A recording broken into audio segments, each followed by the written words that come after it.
আমরা তো বাংলা মিডিয়ামে পড়ে আসুক কেউ তর্ক কোন ভাষা প্রত্যেকটা ভাষায় উত্তর দিয়ে। আচ্ছা, তুমি বাংলা মিডিয়ামে পড়ে তুমি নিজেকে খুব শিক্ষিত মনে করছো নাকি? তাহলে আমাদের ছোট বাবু কি বলছে একটু ট্রান্সলেট করে বলে দাও দিনি দেখি।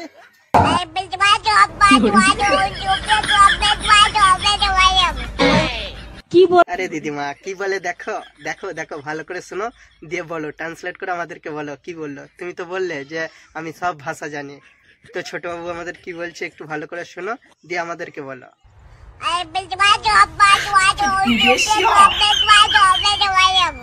তোমার কিছু বলার থাকলে তুমি অফিসিয়ালি বলবে, আপনার বক্তব্য থাকলে আপনি কাগজে লিখে দেবেন। আমি কিন্তু অ্যাকশন নেবো। হয়ে গেল দিদিমা, হয়ে গেল, হাওয়া বেরিয়ে গেল।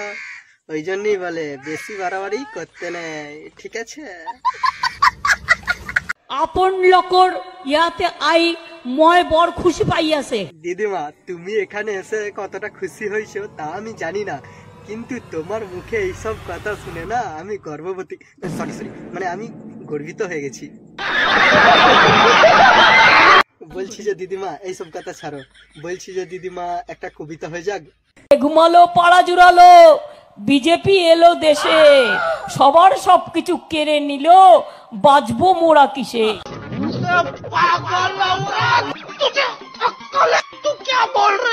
বাঁচবো মোরা কিসে।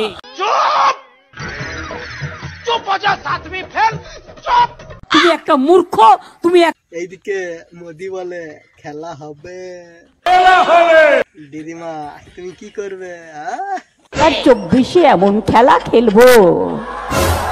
বিজেপি বাবুরা বুঝতে পারবে জি আছে, ওদিকে অখিলেশ আছে, ওদিকে হেমন্ত আছে, ওদিকে আমি আছি, ওদিকে আমাদের বন্ধুরা আছে, সর্বত্র আছি আমরা। আরে আরে জানি জানি সবাই আছে, কিন্তু মিঠুন দা তো তোমাকে ছেড়ে কথা বলবে না। মিঠুন দা কি বলেছে জানো? শোনো দেখো তাহলে। প্রথমে কাঁপুনি, তারপর ছাঁকুনি, তারপরেরটা বললাম না। তো কোন হ্যাঁ সর্বহাটের কাঁঠালি কলা, হনুমান প্রসাদ ব্যান্ড বালা, যেখানেই যাই পা থেকে মাথা অব্দি ব্যান্ড বাজায়।